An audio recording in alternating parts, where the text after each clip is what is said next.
ವೀಕ್ಷಕರೇ, tech story Kannada YouTube ಚಾನಲ್ಗೆ ಮತ್ತೊಮ್ಮೆ ತಮಗೆ ಸ್ವಾಗತ. ವೀಕ್ಷಕರೇ, ಒಂದು ಹೈವೇ ಟೋಲ್ ಪ್ಲಾಜಾಗೆ ಸಾರಿ ಕೇಳಲು ನೂರಾರು ಕಾರುಗಳು ಮತ್ತು ನೂರಾರು ವಕೀಲರು ಬಂದು ಸಾರಿ ಕೇಳೋದಕ್ಕೆ ನಿಂತಿದ್ದಾರೆ ಅಂದರೆ ನೀವು ನಂಬ್ತೀರಾ? ಹೌದು ವೀಕ್ಷಕರೇ, ಇದು ಸತ್ಯ.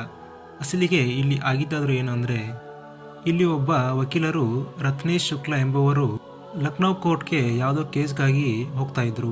ಹೋಗೋ ಸಮಯದಲ್ಲಿ ಲಕ್ನೋ ಮತ್ತು ಸುಲ್ತಾನ್ಪುರ್ ನಡುವಿನ ಹೈವೇ ಬಳಿ ಇರುವ ಭಾರಾ ಟೋಲ್ ಪ್ಲಾಜ್ಗೆ ಅವರು ಹೋಗ್ತಿರ್ಬೇಕಾದ್ರೆ ಅಲ್ಲಿ ಅವರ ಕಾರಿನ ಫಾಸ್ಟ್ಯಾಗ್ ವರ್ಕ್ ಆಗೋದಿಲ್ಲ, ಯಾಕೆಂದರೆ ಅದು ಎಕ್ಸ್ಪೈರ್ ಆಗಿರುತ್ತೆ.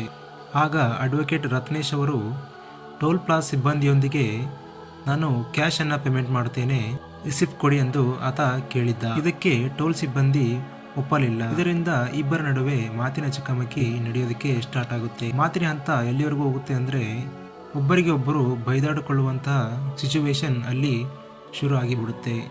ಆಗ ಇಬ್ಬರ ನಡುವೆ ಜಗಳ ಶುರು ಆಗಿಬಿಡುತ್ತೆ. ಮಾತಿನ ಬರದಲ್ಲಿ ವಕೀಲರು ಏಕವಚನದಲ್ಲಿ ಟೋಲ್ ಪ್ಲಾಜಾ ಸಿಬ್ಬಂದಿಗೆ ಮಾತನಾಡಿದಾಗ ಟೋಲ್ ಸಿಬ್ಬಂದಿಯವರು ವಕೀಲರಿಗೆ ತಿರುಗಿ ಅವಾಚ್ಯ ಶಬ್ದಗಳಿಂದ ಅವರನ್ನು ನಿಂದಿಸುತ್ತಾರೆ. ಇದಾದ ಬಳಿಕ ಇಬ್ಬರ ನಡುವೆ ಜಗಳ ತುಂಬಾ ದೊಡ್ಡದಾಗಿ ಹೋಗುತ್ತೆ. ಆಗ ಟೋಲ್ ಸಿಬ್ಬಂದಿಯ 3-4 ಜನ ಅಡ್ವೊಕೇಟ್ ರತ್ನೇಶ್ ಅನ್ನ ಹಿಡಿದು ಮನಸೋ ಇಚ್ಛೆ ತಳಿಸೋಕೆ ಶುರು ಮಾಡ್ತಾರೆ. ಮಾರ್ಷಲ್ ಮತ್ತು ಸಿಬ್ಬಂದಿಗಳು 3 ಜನ ಸೇರಿಕೊಂಡು ವಕೀಲರನ್ನ ಚೆನ್ನಾಗಿ ಹೊಡೆದು, ನೀನು ಸಾರಿ ಕೇಳಬೇಕು, ಸಾರಿ ಕೇಳದಿದ್ದರೆ ನಿನ್ನನ್ನು ಇಲ್ಲಿಂದ ಕಳಿಸೋದಿಲ್ಲ ಅಂತ ಆತನಿಗೆ ವಾರ್ನ್ ಕೂಡ ಮಾಡ್ತಾರೆ. ಅಡ್ವೊಕೇಟ್ ರತ್ನೇಶ್ ಅವರು ಒಬ್ಬರೇ ಇದ್ದ ಕಾರಣ ಏನಂದರೆ ಏನು ಮಾಡೋದಕ್ಕೆ ಆಗಲಿಲ್ಲ. ಅಲ್ಲೇ ಇದ್ದಂಥ ಪಬ್ಲಿಕ್ ಈ ದೃಶ್ಯವನ್ನ ವಿಡಿಯೋ ಮಾಡಿಕೊಂಡು ಸಾಮಾಜಿಕ ಜಾಲತಾಣಗಳಲ್ಲಿ ಅಪ್ಲೋಡ್ ಮಾಡ್ತಾರೆ. ಯಾವಾಗ ಇದು ಸಾಮಾಜಿಕ ಜಾಲತಾಣದಲ್ಲಿ ತುಂಬಾನೇ ವೈರಲ್ ಆಗುತ್ತೋ ಆಗ ಇದು ದೊಡ್ಡ ಸುದ್ದಿ ಆಗೋಕ್ಕೆ ಶುರು ಆಗುತ್ತೆ.